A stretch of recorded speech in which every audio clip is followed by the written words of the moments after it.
So once you and your soon-to-be ex-spouse or the court end up making a determination as to what's marital property and what's non-marital property, it's time to divide things. The court wants to divide the marital property equitably. Note, I said equitably, not equally. It's not necessarily going to be an equal 50-50 split, although that is the intention to get as close to that as reasonably possible, while also taking into account any special factors that might be involved in your case, such as if somebody dissipated some assets. More on that later. So the court is then going to take the marital pot and going to start dividing things out.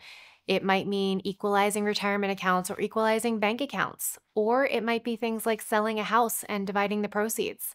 It also could look a little different. For example, if one spouse solely owned the home, perhaps the home won't be ordered sold, but the other spouse might get more of an investment account or some other type of property to try to even things out or to make it equitable.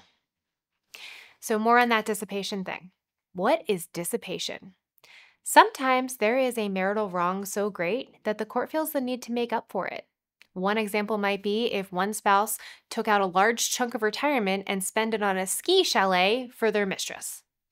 Another example might be somebody sending money to their family without the other spouse knowing. And over time, that gets to tens of thousands of dollars, and their spouse had no idea that the marital assets were being spent elsewhere without their permission.